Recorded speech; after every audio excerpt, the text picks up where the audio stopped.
Lunch করার পরে আমরা বের হয়ে গেছি। আজকে একদম আশেপাশে ঘোরার ইচ্ছা ছিল, কিন্তু পরবর্তীতে ভাবলাম যে আমরা আজকে বাইকা বিল যাব, কারণ বাইকা বিলটাই হচ্ছে শুধুমাত্র সবগুলো পর্যটক কেন্দ্র একদিকে আমার কাছে মনে হয়, আর বাইকা বিলটা হচ্ছে একদমই আলাদা। জায়গাটা খুবই সুন্দর, যদি আপনাদেরকে একটু দেখাই, একদমই গ্রামীণ পরিবেশ, মানে কমপ্লিট গ্রাম যেটাকে বলে। আমরা একটু মেন রাস্তা থেকে ভিতর দিকে ঢুকে একটা গ্রাম দিয়ে ঢুকেছিলাম। সো এখন দুই দিকেই হচ্ছে বিল। আপনাদেরকে একটু এই জায়গাটা দেখাবো এবং বাইকা বিল গিয়েও আপনাদেরকে দেখাবো ওই জায়গাটা কীরকম। এই জন্য আমাদের একটু লেট হয়ে গেছে, তারপরও যাচ্ছি, দেখি যে আমরা বাইকা বিলের সৌন্দর্য দেখতে পারি কি না। মাঝখানে মনে হয়েছিল যে না, আমরা মনে হয় গিয়ে পৌঁছাতে পারবো না, আমরা আবার ব্যাক করতে চেয়েছিলাম। তারপর আবার মনে হলো যে খুব কাছে থেকে এসে চলে যাওয়াটা হয়তো বা ঠিক। বাইকা বিল যেতে যেতে আমাদের চোখে পড়ছে রাস্তার একপাশে মানে বিস্তীর্ণ জায়গা জুড়ে শুধু পানি আর পানি, এক সাইডে হচ্ছে ক্ষেত, মানে সবুজ আর সবুজ যাকে বলে। আমার মনে হয় যে আপনারা কিছুটা পাখিও দেখতে পাচ্ছেন। এই জায়গাটার সৌন্দর্যটা একদমই অন্যরকম, বক দেখা যাচ্ছে, বিভিন্ন রকমের পাখি দেখা যাচ্ছে। সো বাইকা বিল না আসলে হয়তো বা আপনারা এই ধরনের ফিল পাবেন না। আমরা কিন্তু অলরেডি চলে আসছি বাইকা বিলে।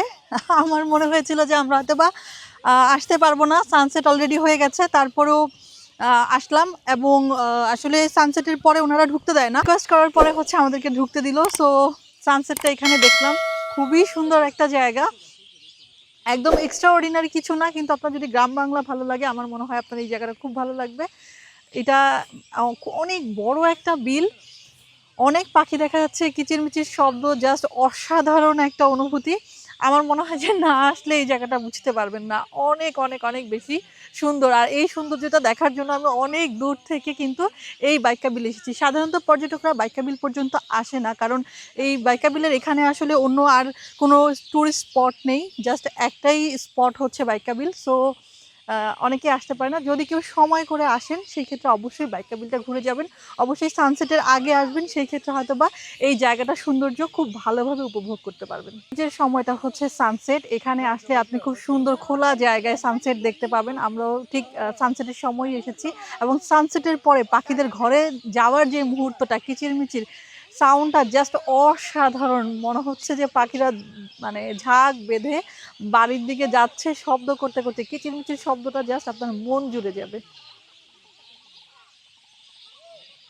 বাইকা বিল আসলে এমন একটা জায়গা, এখানে আপনি অনেক কোনো অ্যাক্টিভিটিস পাবেন না। এখানে একটা স্পট দেখতে এসে অন্যান্য অনেক স্পট দেখতে পারবেন এমনও না, জাস্ট একটা বিল, অনেক বড় একটা বিল। আমার মনে হয় যাদের সময় আছে, যারা সময় নিয়ে আসবেন তারা একমাত্র বাইকা বিলে আসতে পারেন। আদারওয়াইজ যদি অনেকগুলো স্পট ঘুরে দেখে বাইকা বিল দেখতে চান, সেটা আসলে সম্ভব না।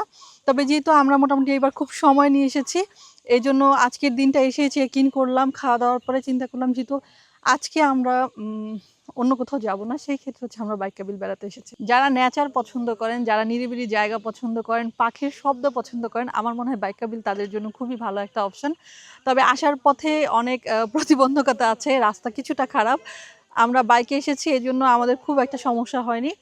সো যারা হচ্ছে আসবেন একটু বুঝে শুনে আসবেন, যদি হাতে খুব সময় থাকে বিকেলের সময়টা আসার চেষ্টা করবেন। দুপুরের পর পর যদি আসেন, বিকেলটা এখানে এনজয় করেন, তাহলে মানে বিকেলটা এখানে থাকেন সেক্ষেত্রে খুব ভালো এনজয় করতে পারবেন, সানসেটটা দেখতে পারবেন। পাখি বাসায় ফেরার যে কিচিরমিচির শব্দ, সেটা তো জাস্ট অসাধারণ সুন্দর। আমরা মোটামুটি বাইকা বিল ঘুরে ফেলেছি, এখন আমরা বাইকা বিল থেকে চলে যাচ্ছি। আর আজকে হয়তো আমরা খুব বেশি জায়গায় আর ঘুরবো না, আমরা আজকে হয়তো রেস্ট করবো। আর আশেপাশে যদি কোথাও ঘুরতে পারি, আমাদের যেখানে হচ্ছে আমরা হোটেল নিয়েছি সেখানে হয়তো আমরা ঘুরবো। আর আগামীকালকে আপনাদেরকে ঘুরে ঘুরে দেখাবো আমাদের শ্রীমঙ্গল ট্যুর, কোথায় কোথায় আমরা যাব। ইনশাল্লাহ সাথে থাকেন এবং ব্লগটা দেখতে থাকেন।